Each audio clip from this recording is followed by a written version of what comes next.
1989 সালে এই বিদ্যালয়ে সহকারী শিক্ষক হিসাবে যোগদান করে ইংরেজি বিষয়ে আজকে 38 বছর ধরে শিক্ষকতা করে আসছি।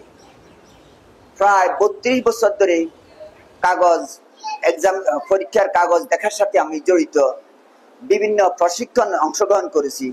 কিন্তু এই যে করোনা পরবর্তী যে এমন একটা অস্থিরতা আমি এই স্কুলের ছাত্রছাত্রীদের মধ্যে লক্ষ্য করছি, যেটা বিগত বছরগুলোতে আর কখনো সেটা আমার চোখে প্রতীয়মান হয় নাই। আমার সামনে আছে আমির হোসেন ভাই, ওনার মনে হয় 3টা ছেলে মেয়ে আমার হাত দিয়া গেছে। আমি দেখেছি একেবারে তারা উচ্চমানের ছেলে ছিল না, আবার নিম্নমানের ছিল না, কিন্তু মাঝারি মানের যেটা দেখছি আমি এখন ইনশাল্লাহ তাদের অবস্থান দেখে একজন মাঝখানে আমার সাথে একদিন দেখা হয়েছে, কয় স্যার জীবনে অনেক কিছু শিখছি, যে লেখাপড়া কম শিখছি, হয়তো শৃঙ্খলা জিনিসটা শিখছি। তার এই কথাটা আমার কাছে এত ভালো লাগছে যে আমি শৃঙ্খলার অনেক কিছু শিখছি এখন জীবনে। কিন্তু গাজীরহাট হাই স্কুলের যে অন্তিম কাল, এখন আমি মনে করি যে এত খারাপ একটা অবস্থানে আমরা আছি, আমাদের রেজাল্ট পরবর্তী পর্যায়ে 1 সপ্তাহ বাজারে উঠতে লজ্জা পাইছি।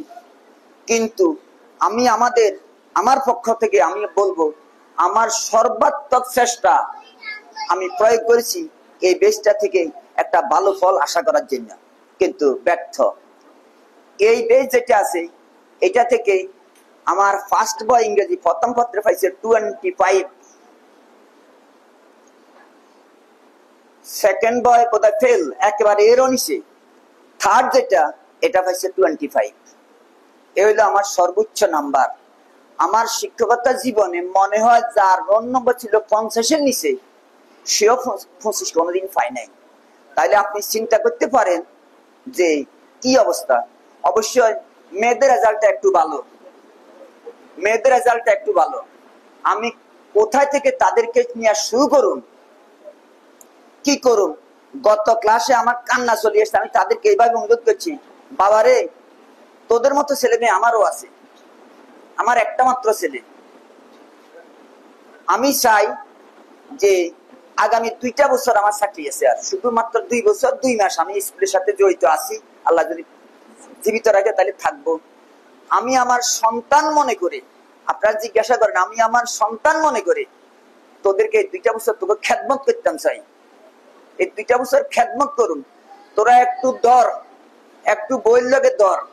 কিন্তু ক্লাস 10-এ ছেলেদের মধ্যে এমন অবস্থা যে তারা বইটা খুলতে ক্লাস ফার্স্ট পিরিয়ড গেছে, সেকেন্ড পিরিয়ডে আমি ঢুকবো, ফার্স্ট পিরিয়ডে গণিত স্যার বাইরেছে, আমি 10ম শ্রেণীর উপরের তলায় পূর্ব মাথায় মেয়েদের ক্লাস, উনি মেয়েদের ক্লাসে গণিতে ঢুকছে, ঢুকবার পর আমি ঢুকছি 9-এর ফার্স্ট পিরিয়ড। আমার 9-এর ফার্স্ট পিরিয়ড ঢুকি আমি তো ইচ্ছে করলে নিচে নামতে পারি, নিচে নামি হাজিরা খাতা থুই যাবো, আবার সব নিমো, 1 গ্লাস পানি খামো যাবো, 2টা মিনিট আমার লস হইব।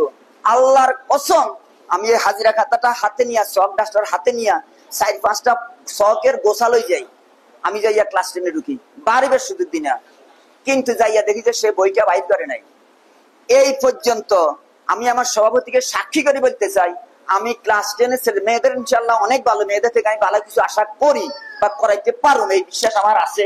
কিন্তু ছেলেদের থেকে আমি এই পর্যন্ত 9ম শ্রেণীতে ছিল, তারা 10ম শ্রেণীতে ছিল, কিন্তু তাদের থেকে কোনো একটা ছেলে থেকে আমি এক কলম, একটা পড়া, একটা ওয়ার্ড আমি বাইর করতে পারি না, একটা ওয়ার্ড বাইর করতে পারি না। কিন্তু এই বছর ইংরেজি প্রথম পত্রে 5 জন ছাত্রছাত্রী A+ পাইছে। এই খারাপের ভিতরে সে ফেল করে গেছে অন্য বিষয়, কিন্তু ইংরেজিতে সে A+ পাইছে। এই বছর এরকম 5 জন আছে, কিন্তু ছেলেদের মধ্যে থেকে এই বছর এরা পাস করবে কিনা এ ব্যাপারে আমার সন্দেহ। আমি ক্ষমা চাইনি, আমি কি করতে পারবো আমি জানি না, কিন্তু আমি চাই যে আমার সন্তানকে আমি যতটুকু দিতাম তার চাইতে আমি বেশি দিব তাদের জন্য। আমি একটা হলফ করি, যদি আমার রুটা থাকে আমি চেষ্টা করবো আমার এই 2 বছর আমার সর্বোচ্চ যেটুকু আছে সেইটুকু তাদের জন্য প্রয়োগ করার জন্য। কিন্তু দেখেন আপনি কিছুই তাদের পরিবার, তারা স্কুলে আসছে, তারা ঠেলা ঠেলি চিয়াচিলি, স্যার আমার বই লই গেছে, আমার কলম লই গেছে, ইগারে গুতার সামনের গার ফিসানে জিগা বইছে, সামনের গার ফিসানে কলম দিয়ে আঁকিদের।